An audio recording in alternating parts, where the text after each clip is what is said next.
August 2010. It is a tremendous honor to be speaking to you tonight. Over the last 2 years, I've become incredibly fond of all of you, including, curiously, even those of you I've never met or talked to. So fond that I felt the urge to do much, much more than just prepare a speech full of speculations and abstractions about what your future holds for you. In fact, I figured that because you are exceptional, majestic graduating class, you would be worth my making an enormous sacrifice. I did some extensive research, and I discussed it with both a team of physicians and a team of lawyers. And they agreed that in 10 years, it could be arranged that I have myself cryogenically frozen and chemically thawed out hundreds of years from the present with the hope that many centuries from now, human beings have developed a technology to travel back and forth through time. Because, as we all know, if methods of time travel were to be discovered and if a chemical thawing of my body were to be successful, I could exhaustively check the public records of the future, and in a space-time dispatch, my time double could communicate to me in the present day. And I can tell you in very specific terms what awaits you all in the future. Now, this process has been very exciting for me. I've had huge expectations and developed ambitious plans. I thought maybe before I was frozen, I would get to meet my time double, the future me. And he could tip me off to secret information about the future, like the humiliations and indignities that I will suffer throughout my life, or any horrible injuries and other misfortunes that I'll have to endure. Or maybe after I was frozen and reanimated, I'd even get to come back from the future, find and stalk myself and have me framed and maybe even imprisoned for a crime I didn't commit. Or even most ambitiously, I could play pranks on my as-yet unborn children. Early Christmas morning, while they and my time double are sleeping soundly, I could collect all of the presents under the tree and donate them to a charitable organization. I've been planning all of this very precisely, and the potential for mischief, misadventure, and shenanigans directed towards myself has become a burgeoning zygote of tomfoolery in my brain. However, I stand before you on this most sublime of occasions with exactly zero information to give you about your futures.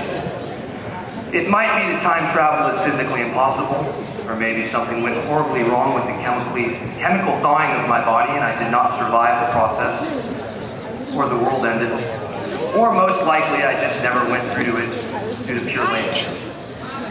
Whatever the reason, I waited and I did not receive any space-time dispatch from the future, which is rather unfortunate for me because I've signed all the contracts for the cryogenic freezing, and I can't back out now because I've signed my organs away for harvesting so that I can get a big discount. Now I'm tens of millions of dollars in debt. My wife is furious with me.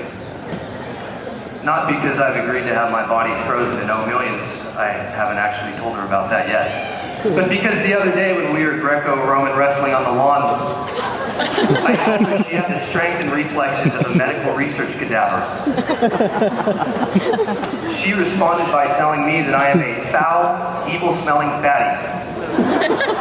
Then she reminded me none so gently that she often has to hide food from me because I have no self-control. Nor dignity, as she has frequently caught me performing reconnaissance food sweeps under the couches and beds the morning after she has ordered pizza and denied me a single slice. I don't know what to do. All I have to offer you is this. My incredibly keen sense of intuition tells me that all of you will be immensely successful. Now, I do regret to tell you this. To pay for everything, I'll be needing from you a bit of reciprocity. Beginning next fall and continuing into the rest of your higher education and your careers, whenever any of you utilize the knowledge that you gain from my classes, whether it be used on a test, in a discussion, a seminar, in an essay, or indeed in your place of work, you're going to be paying me a royalty charge. $20 per item of information. This includes especially every time that you use grammatically correct sentences, either in your speech or in your writing. I realize that this will prove to be expensive, but I'm sure you'll all agree that my sacrifice has been extraordinary. And the results of my research have been nothing short of mind-blowing. Congratulations, class of 2010. You made these last 2 years a lot of fun. I wish you all the best of luck.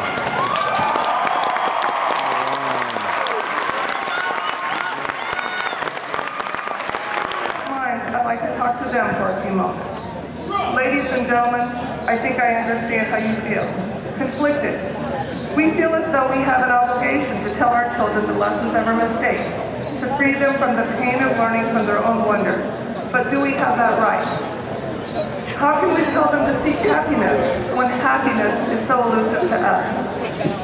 How can we tell them not to blindly pursue material gain when we have placed fame, riches, and glamour on a pedestal?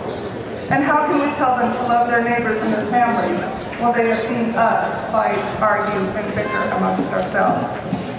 Can you blame me, ladies and gentlemen, for being reluctant to deliver the traditional message on this day? How can I, in good conscience, say these things to graduates when I so often fail to practice what I preach? But standing here today, I'm thinking maybe the problem is not as daunting as I made it out to be. I'm taking a closer look at these graduates here, and I think they are actually taller, stronger, and smarter than we were.